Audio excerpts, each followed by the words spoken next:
जी क्या नाम है आपका? मेरा नाम है जी भरत अस्तोरिया।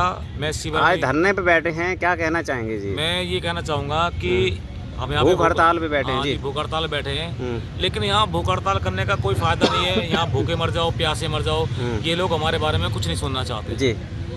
मेन बात है जी कि हमारे 68 सीवर मैनों की भर्ती आई पड़ी काफ़ी दिनों से। हाँ। काफ़ी लोग रिटायरमेंट हो चुके हैं। घटते घटते आज मेरे यहाँ हिसाब से ज़्यादा 100-120 कर्मचारी हमारे जो सीवरमैन रह चुके हैं यहाँ पे। ये लोग ठेकेदारों से सेटिंग करते हैं और ठेकेदारों को ठेका देते हैं कि भाई आप लोग काम करो और हम अपना आप देख लेंगे। ये सारा ये चीज़ करते हैं। हम ठेकेदारों से बात करते हैं भाई कर्मचारी हमारे पास कम है और ये जो काम है मुद्दे के हिसाब से जो करा जाए, लेकिन ये वो हिसाब से नहीं करते। वो मशीनें आती हैं, ठेकेदारों की मशीनें हैं, वो आती हैं, खड़ी होती है, साइड पे खड़े होने के बाद में वो काम नहीं करती हैं। उन मशीनों वाले से हम बोलते हैं भैया हमारी एक कंप्लेंट है वो कर दो, थोड़ी सी एक काम और है यहाँ कर दो, लेकिन वो लोग नहीं कर पाते। वो कहते हैं कि नहीं नहीं नहीं नहीं नहीं हमारे पास तो ऊपर से कंप्लेंट आ रही है, हम वहाँ पे जा रहे हैं। इसलिए सीवरमैन जो कर्मचारी आता है और वो अपना काम नहीं करवा पाता है जी। उसके बाद में जब हम ज़्यादा उनके पास फोर्स करते हैं तो इन लोगों का क्या है, या तो कमीशन बंधा हुआ है या क्या है। 15-15 दिन मशीन एक जगह पे खड़ी रहती है जी। खड़े रहने के बाद में वो मशीन का पूरा बिल पास होता है, 1 करोड़ का 2 करोड़ का होने के बाद में उनका बिल भी पास हो जाता है। लेकिन जो सीवरमैन जो कर्मचारी वहाँ पे शेडो पे जो काम करते हैं उनकी तनख्वाह ये लोग नहीं देते हैं।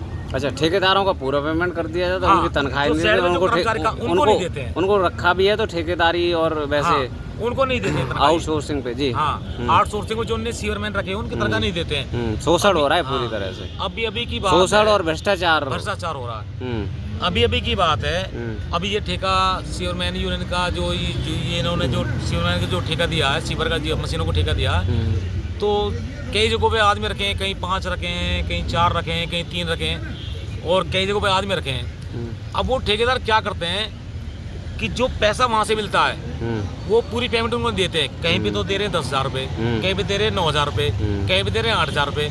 ऐसा क्यों है? क्योंकि शोषण हो रहा है ना जी। तो मैं ये बात ये कहना चाहता हूँ कि जो सीवरमैन कर्मचारी जो अगर मान लो आपने ठेके पर रखे हैं तो उनको एक जैसी पेमेंट होनी चाहिए। यानी कि जो हरियाणा का ग्रेड है वो भी नहीं देना चाहिए, वो भी नहीं देना चाहते।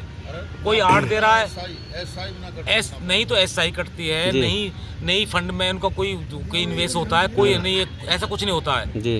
किसी कर्मचारी को चोट लग जाए, किसी के पैर में चोट लग जाए, हाथ में चोट जाए, पैर टूट जाए, उल्टा ठेकेदार उनकी एब्सेंट लगाएगा मदद और इलाज कराने की बजाय। नहीं इलाज नहीं कराएगा। अच्छा। उनकी एब्सेंट लगाएगा और एक तो बेचारा पैर से बेकार हो गया, ऊपर से उनकी जो पेमेंट है वो कट गई, तो वो जाए कहाँ?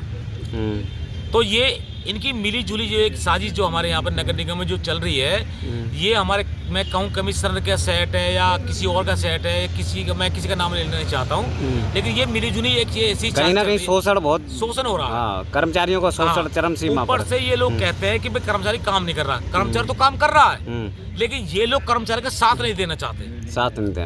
ये चाहते हैं कि हमको पैसा चाहिए, हमको पैसा कमाना है।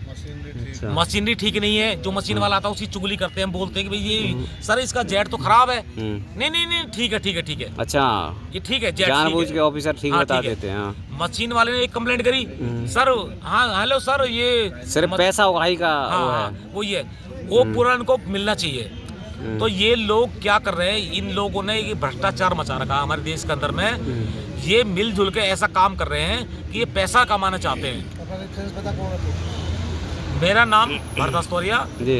नगर निगम का मैं सीवरमैन का मुख्य सलाहकार हूँ और मैं ये इंट्रोडक्शन दे रहा हूँ। सीवरमैन की जो कमेटी, हाँ कमेटी का मुख्य सलाहकार हूँ जी। यूनियन है जी। हाँ, सीवरमैन यूनियन का मुख्य सलाहकार हूँ। और मैं ऐसा नहीं हूँ इलेक्शन जीत के 11 आदमी जो हमारे इलेक्शन जीत के यहाँ पे जो खड़े हुए हैं और आज मैं भूख हड़ताल बैठा हुआ हूँ, लेकिन ये सरकार हमारी नहीं सुन रही। कमिश्नर के पास जाते हैं, कमिश्नर कहता है कि पीछे से कोई बात आएगी तभी ये काम करेंगे।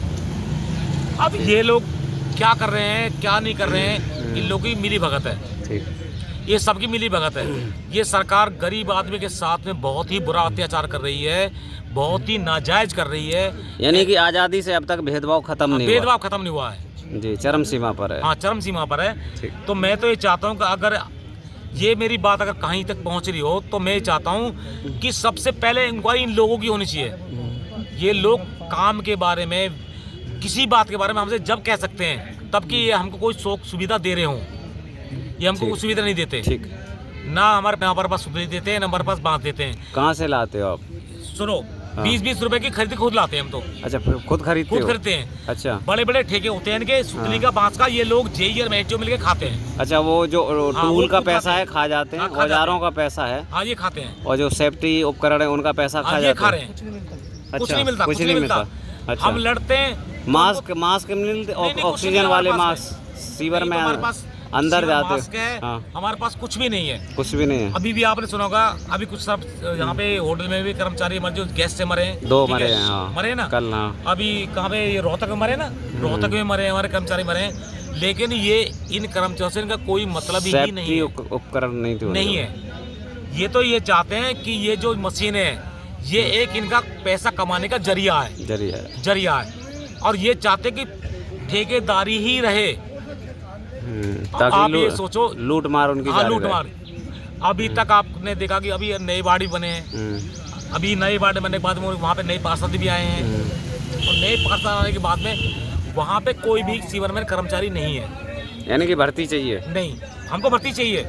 लेकिन ये नहीं लेना चाहते। अच्छा, भर्ती नहीं करना चाहते। हाँ, ये चाहते हैं कि ठेकेदारी में कर्मचारी को दे के, ठेकेदारी में कर्मचारी में को देने के बाद में उनसे पैसा कमाया जाए ठेकेदारों से।